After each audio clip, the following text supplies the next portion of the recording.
Have a look at this video and let me know what you think. Alright, it's quite a funny video. Alright, it was just a bit of intense beef between a very close friend of mine, Scott Brunt, and him and Chad Gaynor fell out, and Scott been really good to Chad. Obviously Chad's passed away, he was a nice kid but he lost his way a bit, didn't he? And you know, may he rest in peace. But you know, people do crazy things, don't they, and say crazy things on social media. It can come back on you. A bit like me, I've said some mad stuff about you and it always comes back on you, doesn't it? But alright, let me know what you think to this video. Go on, pop bang. Thanks for liking and subscribing and leaving a comment. Don't forget to leave a comment in the comment section and share it amongst your pals. Go on, booyaka. Also, Porky's International's up and running. That's a good channel now. Go have a look at that. Peace out. Hello all you hardcore boxing fans out there, how are you doing?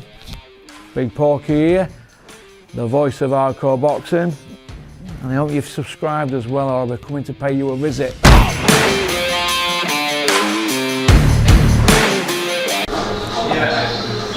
I'm Peter Fury, and don't forget to subscribe to Porky's Corner, because I've been a helmet of the month and you need to listen to me. Yeah? So follow him, yeah?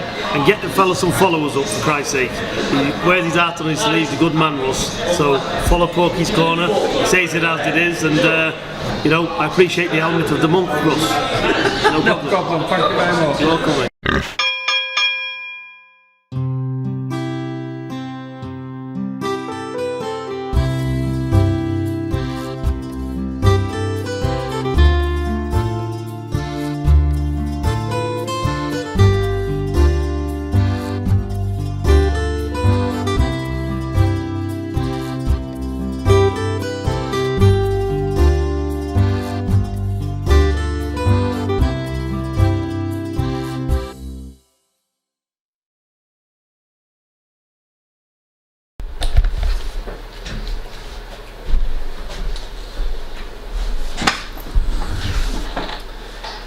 Once upon a time in Rotherham. I don't know if anybody's seen the tweets that Chad Gaynor put out. Bing. Or if anybody's seen the reply that Scott Brunt has put out to it, the video. Bing. Now you've probably just seen Scott's video reply, so we'll back up a little bit, because first time I met Scott Brunt was 7 years ago, after the Groves fight. I said something on social media, because everybody knows Carl Frotcher's my pal, and something had happened, and I said something on Twitter that maybe I regret now, but I didn't mean anything by it at the time. We were all trying to sell the fight, weren't we? And obviously they got paid at Wembley, didn't they? But I said something maybe I shouldn't have said. Got a phone call. I went, yeah, I hung up. And then I found out who it was who rung me. He was with my pal Acker at the time at some do, I think. An evening with George Groves in Rotherham. Anyway, long story short, I think I said something on Twitter like, fuck Scott Brunt or something, or well, something like that. Anyway, I got the call the next day, woke up, I think I'd have been out of my head or something. Acker's rung me, I've gone, oh yeah, got to go down to Old Manor Farm, so Scott wants to see you. I went, yeah, alright. But where's this Scott? Googled him, thought, oh, might have dropped a bollock here. So then I thought, I'll ring my mate, he can come down, and then there's two of me, but Acker were my pal who were with Scott, so I'll pull a fast one like that.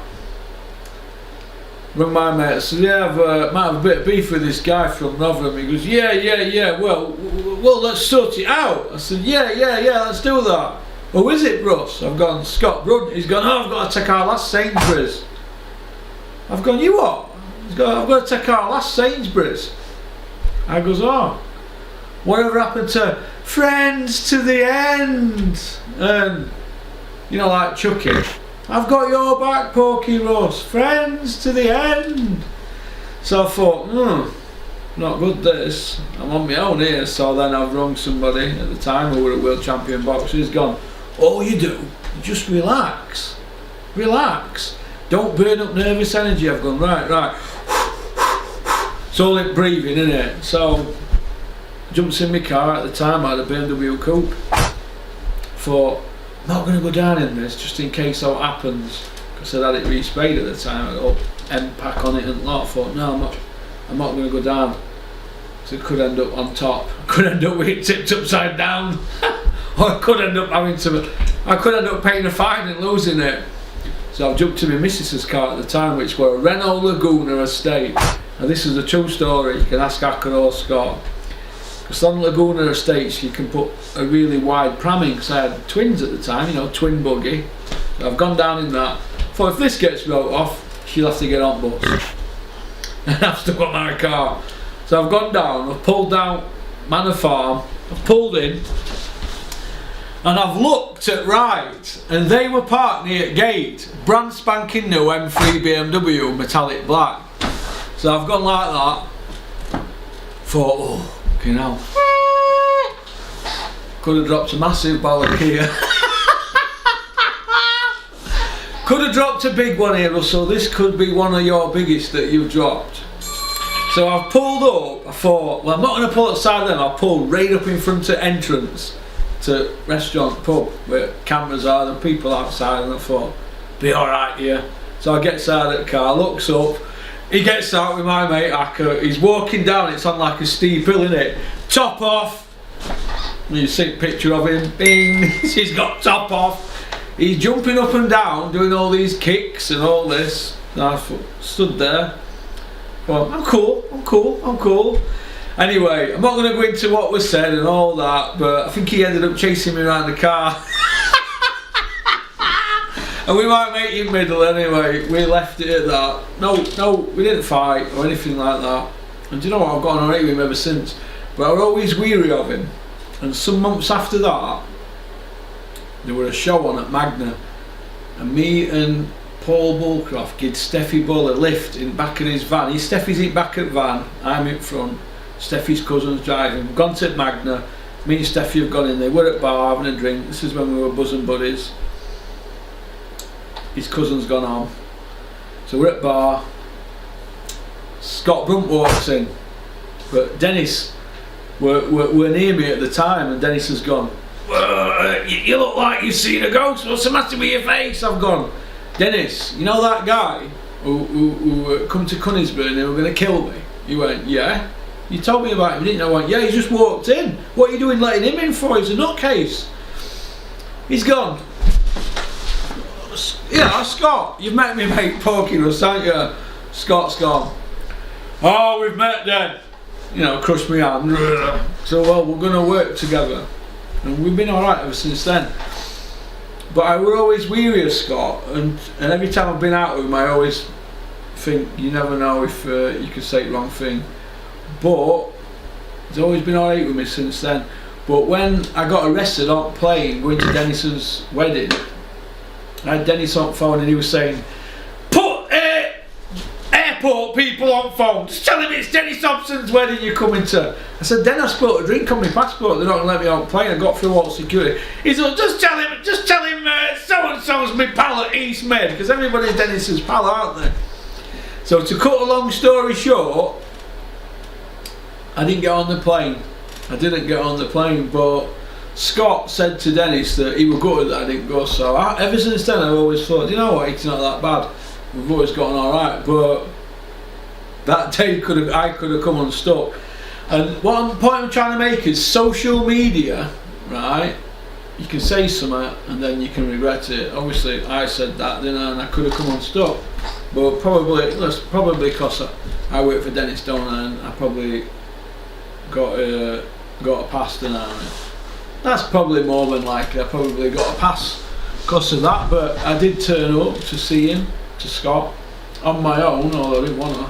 But sometimes you just got to go, aren't you? I mean, my kid's mum says, yeah, I'm going to have to go down and see him. I'm not having any trouble here with two newborn twins. Get down. Go, get out of the house. I went, alright, well, I'm taking your car then and not mine.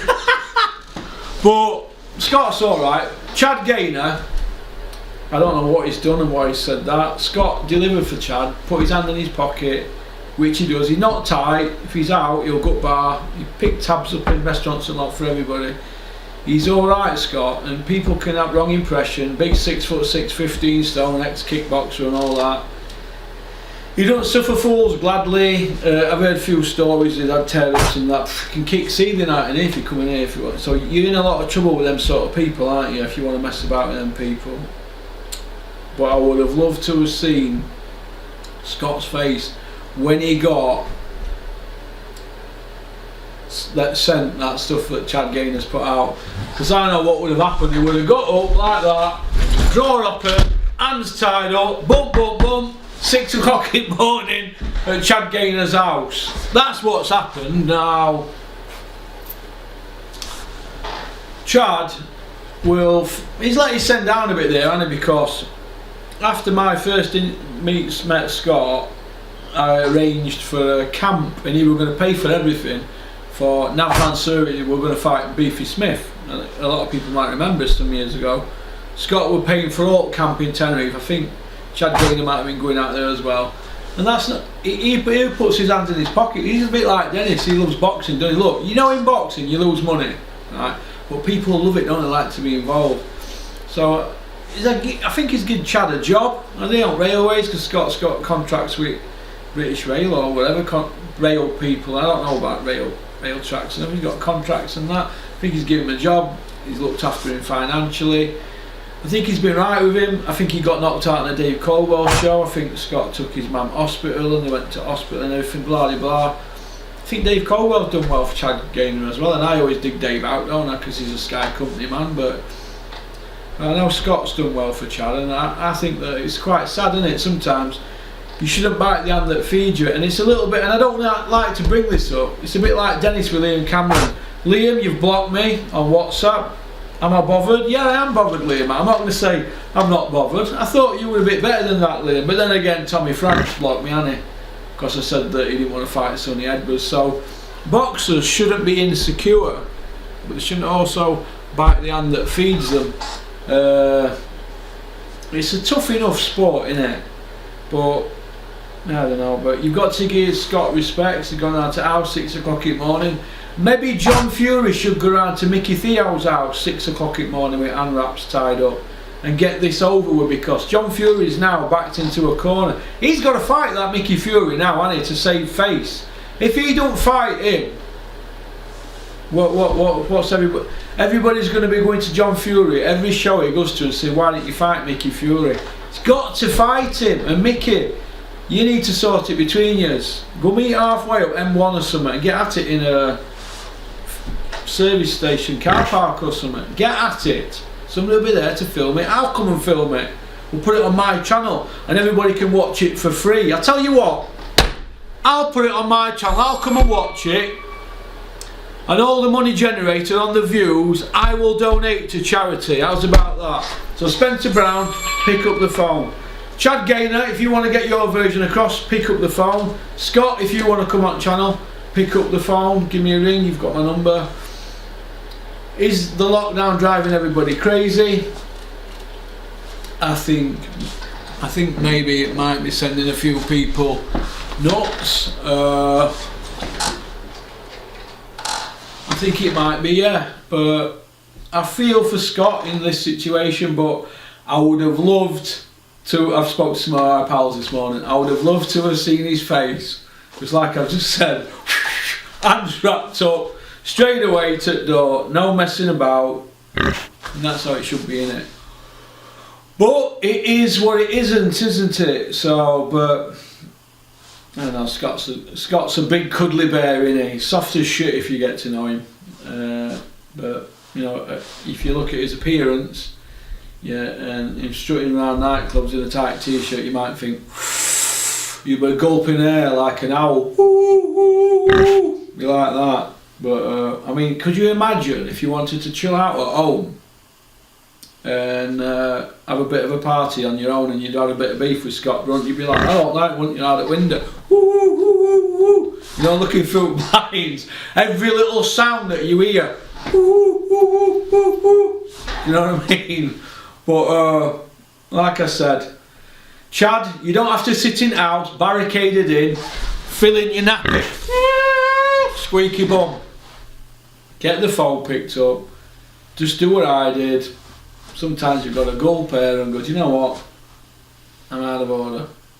Apologise. It takes a man to apologise when you've said something on social media. You know, there's a lot more worse things going off in the world, isn't there? For instance, there's this coronavirus, isn't there? But it's all good fun, isn't it? But I kind of, like Dennis says, you've got to feel for Scott, haven't you? He's put his hand in his pocket and he's been right with Chad Gaynor, hasn't he? And that's how it goes, I suppose. So, alright, so don't have nightmares. I hope you've enjoyed the video, and peace out. You